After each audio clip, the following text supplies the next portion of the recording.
Assalamualaikum warahmatullahi wabarakatuh. Kaifahalukunna, sister fillah.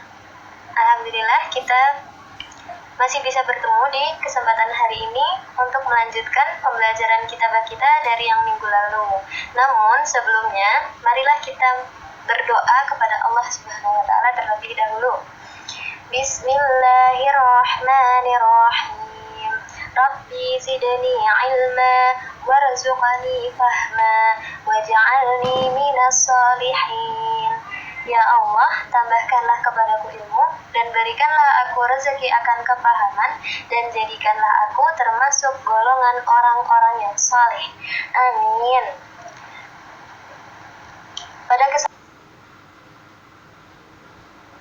Pada kesempatan hari ini kita akan berkenalan dengan huruf-huruf hijaiyah. Mbak-mbak sekalian sudah tahu ada berapa huruf hijaiyah? Ya, huruf hijaiyah ada 29. Semuanya sudah tahu kan cara nulisnya? Alif seperti ini, ba seperti mangkuk dan ada titiknya 1, ta sama tapi titiknya 2 di atas, fa titiknya 3. Untuk hari ini kita akan belajar 4 huruf ini. Oke? Ini adalah cara penulisannya. Bagaimana cara menulis jika hurufnya itu berdiri sendiri, jika hurufnya itu berada di awal, jika hurufnya berada di tengah, jika hurufnya berada di akhir, dan jika hurufnya digabung. Langsung masuk ke 4 huruf yang tadi ya Mbak. Yang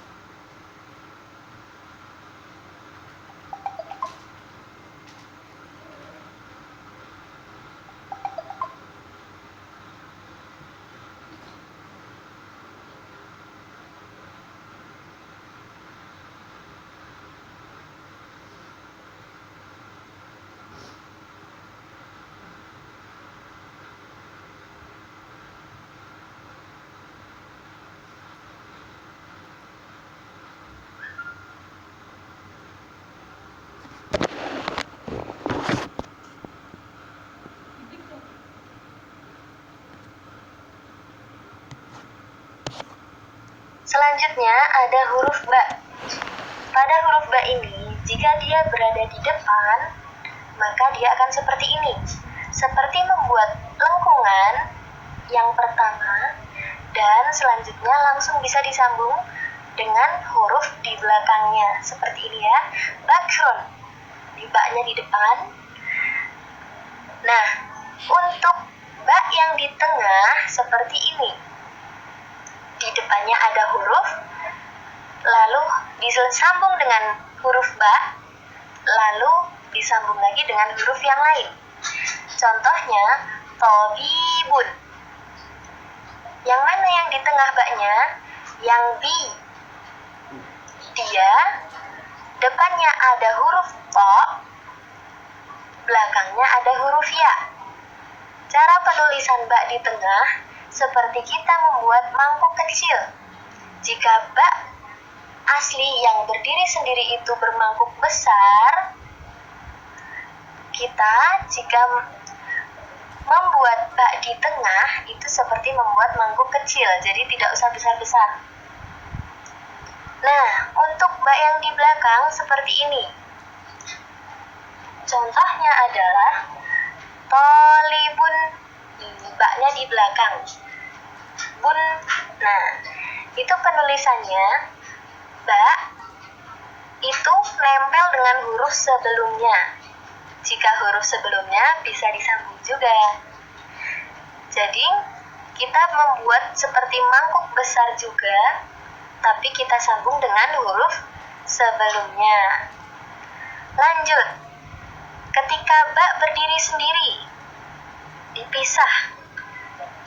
Kita seperti membuat mangkuk besar sempurna. Kitabun, kaf dan ta-nya disambung. Karena ada alif, jadi ba di belakang harus dipisah. karena alif tidak bisa nyambung dengan huruf setelahnya. Jadi ba di sini harus dipisah. Seperti itu ya Mbak. Nah yang ini insya Allah sama seperti yang di atas, ba di depan. Lanjut ke tanda baca. Ba bila diberi sukun berarti menjadi mati. Contohnya adalah idhab. Idhab. Nah, di sini baknya mati ya, Mbak ya. Kalau bak mati itu bacanya seperti B di belakang kata. Idhab. Seperti itu. Lanjut, jika baknya panjang seperti misalnya contohnya babun. Babun. Beda ya. Babun. Beda dengan tadi. Misalnya baba. Baba. Baba. Itu semuanya pendek. Nah, yang ini babun. Berarti yang ba-nya ini panjang karena dia diberi alif di belakangnya. Jadi kalau mbak-mbak sekalian mendengar huruf yang panjangnya A, berarti di belakangnya diberi alif. Babun. Nih, penulisannya seperti ini. Ba, lalu disambung dengan alif di belakangnya. Lalu, jika panjangnya I, misalnya tobibun. Tobibun. B-nya panjang. Tobibun. Penulisannya bagaimana jika panjangnya I? Penulisannya B. Jika ingin dipanjangkan, berarti diikuti dengan ya. Ya. Jadi, ya adalah pengikut dari I yang dipanjangkan. Jadi ini B-nya diberi ya, jadinya B-nya jadi panjang gitu. Tobibun. Terus selanjutnya bu. Bu jika panjang menjadi bu, berarti ditambahkan waw di belakangnya. Contohnya hubub. Nih, bu-nya diberi wawu agar bisa menjadi panjang. Seperti itu. Sambil dicatat ya Mbak, dipraktekkan di buku tulis masing-masing. Kita lanjut. Nah, untuk selanjutnya kita belajar huruf ta. Cara penulisan huruf ta sama seperti huruf ba. Seperti tadi, ya. Jika di depan berarti seperti ini. Jika di tengah seperti ini. Jika di belakang seperti ini. Jika berdiri sendiri seperti ini. Lalu masuk ke tanda bacanya. Jika mati atau sukun dibaca seperti T di belakang kata. Katabat. Katabat. Seperti itu. Lalu jika panjangnya terdengar A panjang, maka diberi alif di belakangnya. Contohnya kitabah. Lalu jika panjangnya I terdengar seperti I, maka diberi ya di belakangnya. Tinan. Tinan. Diberi ya di belakang huruf ta-nya. Lalu jika panjangnya U, maka diberi wawu di belakangnya. Seperti ini contohnya zaituna. Zaituna. Tu-nya U panjang, maka diberi wawu. Lanjut. Huruf terakhir hari ini, fa. Fa, jika di di depan masih sama seperti yang pertama tadi, seperti ba dan ta. Kalau di depan seperti ini, kalau di tengah seperti ini, kalau di belakang seperti ini. Nah, ini jika panjangnya u seperti ini diberi wawu sama seperti tadi, salasuna, suna, suna, diberi wawu di belakangnya. Kalau panjangnya i diberi ya di belakangnya, salatina, salatina, diberi ya di belakangnya. Lalu jika panjangnya a diberi alif, tar, tarun, tar, tarun. Nih, diberi alif.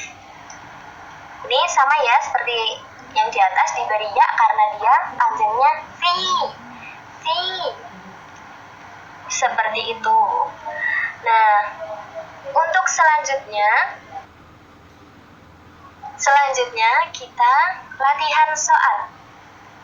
Latihan soal ada 5 soal. Jadi nanti Ustazah membacakan kata, lalu mbak-mbaknya sekalian menuliskannya apa yang Ustazah bacakan. Ustazah ulangi sebanyak 3 kali. Untuk kata yang pertama, bintun. Ustazah ulangi, bintun. 1 kali lagi, bintun. Silahkan ditulis.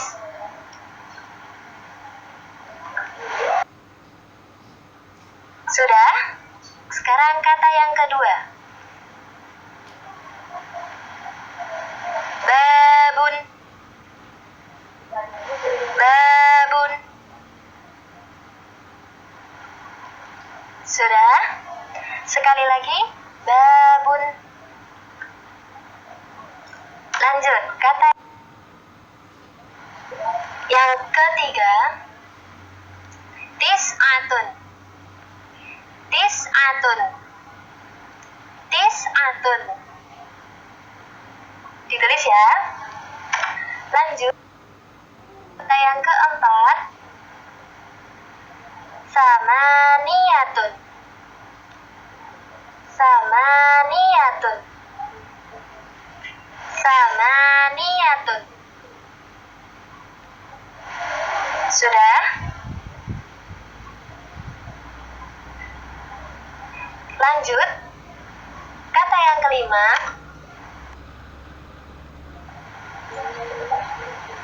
Tarbi'un.